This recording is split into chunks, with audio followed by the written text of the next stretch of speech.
Okay, so you can file this one under good old-fashioned conspiracy here. I got a lot of good stuff to share with you today. So while I cannot guarantee you that this is the reason that Colorado, specifically Boulder, Colorado, is underwater right now, I can freaking guarantee you what. I'd be willing to bet you on this if I was a betting man. This is definitely one of the reasons why they are. Now let's talk about this company called Xcel Energy that I never heard of until last night. Xcel Energy operates the fourth largest transmission system in the United States, spanning 10 states or 20% of the country. In 2011, Xcel's energy transmission system was worth $3.3 billion. So this is your stereotypical heavy hitter, big dirty money corporation. Now, why is this important? What does this have to do with Boulder, Colorado? Let me show you. Boulder, Colorado was about to break away from the big dirty money company there and start their own thing, a renewable, clean, alternative energy. Let's talk about it real quick. A coalition in Boulder, Colorado is leading the way to create an energy utility that phases out the use of coal while it increases the use of wind, solar, and renewable sources of gas. It has done extensive research to demonstrate that this can be accomplished while maintaining similar or cheaper rates and improved reliability. It has developed a roadmap and tools that other communities can use. And you know, big dirty money, big dirty energy, they don't like that. It's got to be their way or no way. Now, this article talks a lot more about it, a lot of good details in this one. As former Boulder Mayor Susan Osborne described, Boulder didn't set out to blaze a trail for local ownership of its electric utility, but for a growing number of cities across America considering municipalization, there's a lot to learn from their remarkable story. The process started in 2003 when Boulder resumed studying the option to create a municipal utility with a climate action plan already in place and a local carbon tax already financing conservation and clean energy. The once nascent issue became a serious option in Boulder, creating a municipal utility. Creating a municipal utility would allow for more control over the grid, reduction in greenhouse gas emissions, and an increase in clean energy production.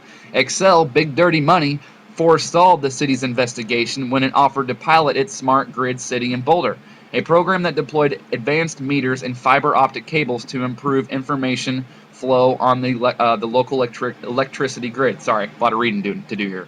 Unfortunately, Susan said the smart grid pilot came in over budget and underwhelming for the city's residents. Despite further efforts to negotiate with Xcel to secure a lower carbon energy future, the city's franchise contract with Big Dirty Money wasn't renewed, and citizens replaced the lost revenue with an electricity tax to give the city time to study alternatives. Municipalization was back on the table.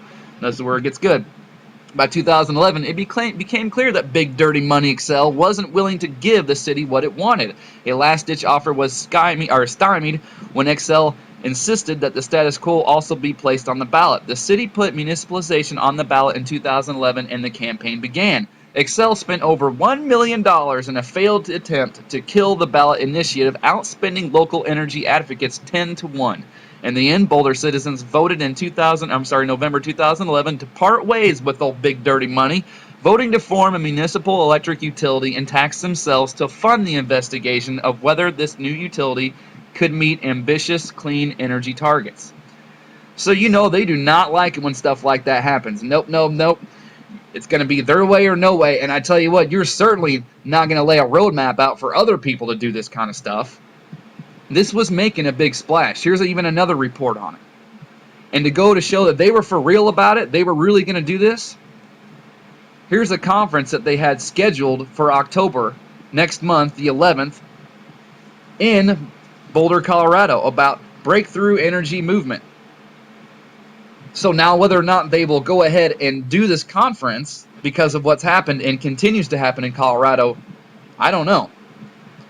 But it looks like they were clearly trying to get them to focus on something else for a while, if you ask me. We know the big corporations and all the big dirty money is embedded with the government. I mean, you know that all they want is your money, and they can't have you going out doing something that's cheaper, something that's cleaner. Nope, it's their way or it's no way. And just a recent example.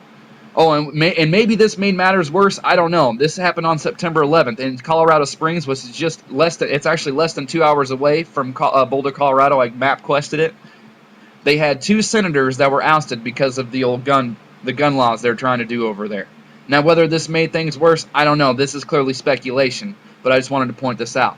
Now, as I was saying, For a recent example of how corporations and governments are sleeping together, Google founders Larry Page and Sergey Brin may have to dig deeper to operate their fleet of private jets after the United States Department of Defense ended a little-known arrangement that for years allowed the tech billionaires to travel on sharply discounted jet fuel bought from the Pentagon. You know, a couple of years ago, maybe when I didn't know so much, I'd give these guys the benefit of the doubt, saying they wouldn't do something awful like they're doing in Colorado to keep people from focusing and breaking through and progressing in alternative ways of energy. But I tell you what, if you look especially what's going on these days, all these big corporations, all these big banks, they donate to all these politicians. And just why I'm not giving them a benefit of the doubt, because look how stupid this thing in Syria is, okay? Obama and all his little cronies get on television and try to sell us, the American people, and the world to going into Syria because Assad's using chemical weapons on his people. Meanwhile, Obama and his little buddies are over there bombing every man, woman, and child in all these freaking Middle Eastern countries. And while they're trying to arm and continuing, and not trying, I'm sorry, while they are arming Al-Qaeda, people who are absolutely raising the black flag of Al-Qaeda. That was on Sean Hannity. That's not me, conspiracy theorist talking. That's mainstream media saying that we're siding with Al-Qaeda. We're arming Al-Qaeda. Meanwhile, behind closed doors, Obama's trying to take Americans' guns away. So excuse me if I don't trust these guys and say that maybe they could be capable of doing something like this, for the love of Pete. Sorry, don't mean to be... I'm not telling my subscribers and my teammates this stuff. I'm not talking to you all specifically.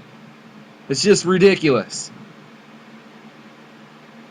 So anyway, I want to point out one more thing which I find very interesting, that it seems that this wall of water is moving west. Started in the east, because remember they were preparing for it. They were expecting an 11-foot wall of water to hit when Sandy came. That was the east coast. Now you hear of a wall of water hitting Boulder, Colorado. So last year, a wall of water hit the east coast. Now this year, you got a wall of water hitting Colorado in the middle of the United States, basically. A little bit to the west, yeah. So it makes me wonder if sometime either later this year or next year there'll be a wall of water that straight up hits the west coast. Don't know, just pure speculation. Might not be, maybe not. Don't know, just thought it was kind of interesting that I've seen wall of water pop up twice now in the news. So I just wanted to mention that. So, yep, don't know for sure. But I'm not going to give these guys the benefit of the doubt. I'm going to go ahead and say that, yep, they're at least one of the reasons why Boulder, Colorado is underwater right now. Yep, absolutely. So just wanted to share this with everybody. Thanks to my teammates. Thanks to my subscribers. Thanks for all the support. Love you all. You're awesome. For real. Bye.